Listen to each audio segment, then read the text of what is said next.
Hey everybody, just Mark Panazon here, mortgage broker with Mortgage Connection. It's time for our monthly technical analysis on the mortgage market and the macro economy. I'll do my best to get through all of this information in the next few minutes here so you guys have a better understanding of what's happening and what has happened. My last review was 2 months ago. With the holiday there's been a lot of different movement in the last 2 months. Without further ado, let's get into it. So first, I'm going to start with, as I always do, with the fixed, variable, and inflation data. So right here we have loaded up the inflation, which you can see in yellow. We have the 5-year Canada bond yield, which fixed rates follow, which is black. And then we have the Bank of Canada overnight lending rate, which is the red line. This is the rate that the Bank of Canada moves to control inflation. So you know the story. COVID happened, rates dropped. Money printing started, inflation increased all the way 8%. The Bank of Canada followed with rate increases. Quantitative tightening occurred, easing occurred, and bond yields shot up. And then inflation came back down, and this is where we're at. So what's happened recently? I'm on the weekly chart here. So I believe last update was I think it was December 15th-ish. So we were kind of right in here. 2 months ago. And if you remember my notes or my comments last time, we've seen this nice trend down in the bond yield. We saw inflation coming down and everything was looking good. The Bank of Canada wasn't moving rates. And so it was looking good for an eventual drop down of rates here. However, inflation controls everything. So we have this most recent report from December 25th, I believe. Inflation came out and increased to 3.4% from the 3.1%. Well, that just started a bunch of trouble here in the bond market. So bonds started increasing with this negative news, and further pausing the Bank of Canada from making any rate movements. So that's kind of what's happened over the last couple months. Of course, inflation data will be coming out and critical for any additional rate moves that will be coming down or up. Okay, so now that's what's happened with inflation. I wanted to jump a little bit deeper into inflation to show you the different aspects of inflation, how it's weighted, and how it sort of varies province over province. So this is a really great tool that the Stats Canada has online. You can go to and check out inflation. So as we're at that 3.4% nationally. And then you can kind of look on each province and see where we are. So in Alberta here, we're at 3%, and the other province I cover is BC, 3.4%. So pretty much in line with the national number. What's really interesting is, although inflation is at 3.4%, shelter costs account for about 28% of total inflation, which is the biggest category of all categories. So if we kind of just zoom in a little bit further to the shelter costs, you can see in Alberta, we're blowing everybody out of the water with the highest inflation related to shelter costs. And then we can further break that down even further with exactly the type of inflation. So owned accommodation is 17% or almost 18% of that 28%. So this would be, folks who own properties, and inflation is at that 7.8%. So even though nationally you might hear 3.4% as inflation, you do kind of have to dig into the numbers to understand how it's impacting the different areas. And obviously real estate and shelter costs are number one, and the costs are 8% year over year. So quite outrageous. Now, if we look at we can break it down even further in terms of the interest cost, which is going to be 3.8%. That's up 28%. So that's a direct relation of the Bank of Canada overnight lending rate being so high. So that's not good at all. And then you want to look also at the rents. So within the shelter, if we look at rented accommodation, another big number, Alberta's up 11%. Only Nova Scotia has a higher increase or inflation on rental costs. So as you can clearly see, shelter costs are really pushing up that 3.4% inflation number, which is keeping that number high. But if you take shelter out, I bet you'll be very close to the 2% target the Bank of Canada would be looking for. So That's worth noting. Now, what else moves the market? Well, unemployment rates move the market. So when unemployment, so the number of people who are not working is uh, is low, then the economy is running on all cylinders and everything's going well. But when unemployment is high, obviously there's challenges, and that would move the Bank of Canada to make decisions on rates, specifically cutting rates. So we were, unemployment was around 5%, and it just kept ticking higher and higher and higher. So this was good news if you wanted interest rates to come down. But now we've just seen a retracement here. The January data came out at 5.7%, which obviously isn't good news for the Bank of Canada to lower rates, or it gives them a little bit longer of a runway to decide what they'd like to do there. So this comment here is interesting. So the result eased growing concerns that higher interest rates are slowing the Canadian economy at an uncontrollable rate, adding some leeway for the Bank of Canada to maintain its interest rate at restricted levels for longer. So something to keep an eye on. If unemployment rates start to tick down, that's just going to push the rate drops further and further down the road. What else drives it? Well, GDP drives it. So the GDP was last recorded at negative GDP of minus 0.3, and that was in the third quarter of 2023. So the result underscored that higher interest rates from the Bank of Canada are being transmitted to a greater extent to the Canadian economy, backtracking from robust growth earlier in the year.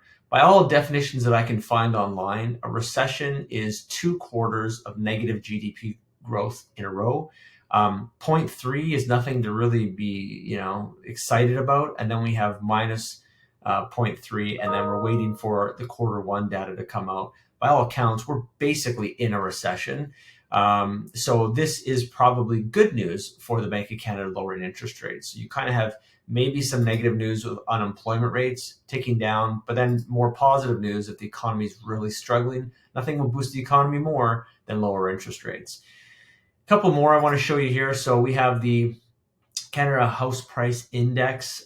This is sort of a zoomed out view. This is the monthly chart. Just wanted you to see sort of the trend. So obviously the price of homes has been increasing really since the data has started back in 81-ish.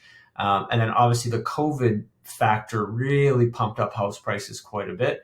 I'm just going to show you the actual number here, which is the index number is 124, and we were sitting around 104 pre-pandemic. And if we look at the increase there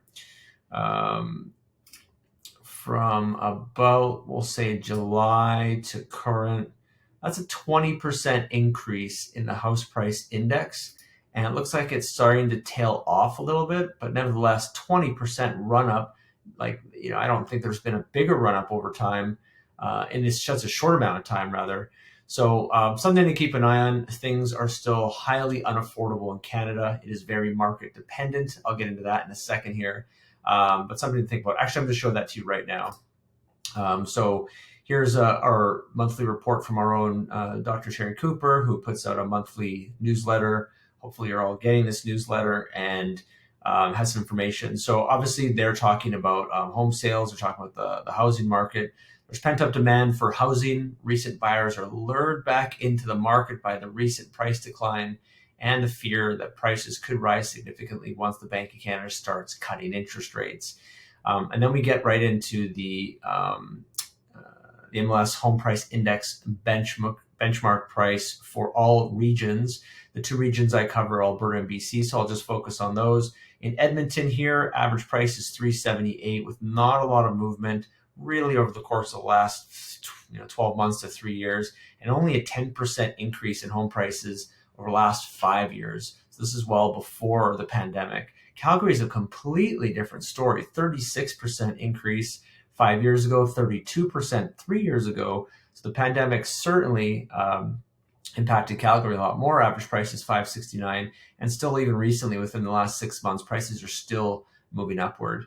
And then BC, obviously BC is another beast completely. I have nothing lower than 26% over the last 5 years, and double digits even in the last 3 years for all provinces. In the areas I mostly cover, Victoria, Lower Mainland, a little bit of pullback the last 3 months, but nevertheless, still great returns if you're in Victoria or in BC. Very similar to Calgary, which is really interesting because the price is almost double, 861 in Victoria versus 569 in Calgary. So something to keep an eye on as well. Which brings us to the next chart, which is the Canada household debt to income. So this is a really simple chart that explains, for every $100 you earn, you're spending about $179 that's going out. Not a good ratio. So obviously we want this to come down. This is a 3-month chart. So, we saw a little bit of a nice pullback here in 19, right before the pandemic. And obviously things became very affordable when interest rates lowered. And then the printing happened again. Interest rates increased. And since July 2022, we've seen a nice little pullback here. But nevertheless, we need to get this number way down here. And it hasn't been 1-to-1 since 1995. So Canada's a bit of a mess in that regard. Last two charts I want to share are the GDP to debt. This is an interesting one, more interesting for the US really. So what we have here, the black line is the Canada GDP numbers. So $2.13 trillion of GDP. Just crazy growth, which is great to see. And then we have the debt, Canada government debt. And so you can see it was about 720 billion, and then we printed a bunch of money, and that debt went to 1.1 trillion. Why this is important, why this sucks, is because the taxpayers end up paying a lot of these increases. So while Canada can service their debt, they're making more money than their debts are required. 1 trillion in debt, their debt ratio, you can do the math here, is about 50%. So if they make 2 million, they got to pay 1 million in debt, which leaves them 1 million net. So not a great number, but what's even worse is the US. Look at the US GDP. Obviously, there's a much bigger nation down there doing 25 trillion in debt, in GDP, and their debt is now 31 trillion, which is higher than what they're bringing in. So they actually can't service their own debt. The US is in a boatload of trouble. If you're not making your own debt payments, what are you going to do? The thing that comes to mind for me is turn that money printing machine back on, right? Boost the economy, assets grow, and they'll have more money to pay down debts. But pretty ugly down there. It's an election year that also usually coincides with money printing. The candidates running for president want to have the economy look like it's running in all cylinders. So that's why they start printing money. I don't want to sound like a hater with printing money. Sometimes it's good. I don't know if it's ever good, to be honest with you. I'm a little bit bearish on the whole idea of printing money in general. This will lead us into a different crypto kind of conversation and why deflationary assets make more sense, but you get the picture. So US is out of control, and Canada at least is probably because of the immigration is probably has their GDP high enough to at least service the debt, but all not particularly great news. There's one more thing I want to show you here. If I cycle back to the charts here, fixed versus variable, and inflation. The Bank of Canada puts out projections here. So right on their own website, Bank of Canada, this is their monetary policy report. 27 different analysts, so these are bankers and economists that are putting in their forecast for policy rates. Right now, the policy rate is 5%. So that's that number here, 5%. That hasn't moved since July 2023. The respondents are projecting that rate will go down to 4% by December. So that would impact all variable rate mortgages and HELOCs or lines of credit cards even, things like that, auto loans, and then another percent down in 2025. So the variable rate should come down by 2% if these projections hold, which means this rate that's currently at 5 will be closer down to 3% down here. Obviously, inflation probably has to be within that 2% target before the bank does that, or closer to it, or at least movement. And then the bonds will certainly follow as they do quantitative tightening. So we'll see what happens. Take this with a grain of salt, though, because during COVID, the Bank of Canada said that interest rates would remain low for a very long time. I don't know if they mean very long, March 20 to February 21. That's only about a year. That doesn't seem very long to me. And they were dead wrong. Interest rates exploded after that. So they say they're going to cut rates by 2%. We'll see what happens. 15 minutes. Hope this was a good update for you guys. If you have any questions about the market, your mortgage, your financial situation, let me know. Hopefully this sort of deeper insight into technical analysis has been helpful. You know where to find me, www.markpanazon.com, or you can give me a call, 780-288-7399, or shoot me an email. I'll be happy to answer any questions you might have. Have a great day, everybody. Take care.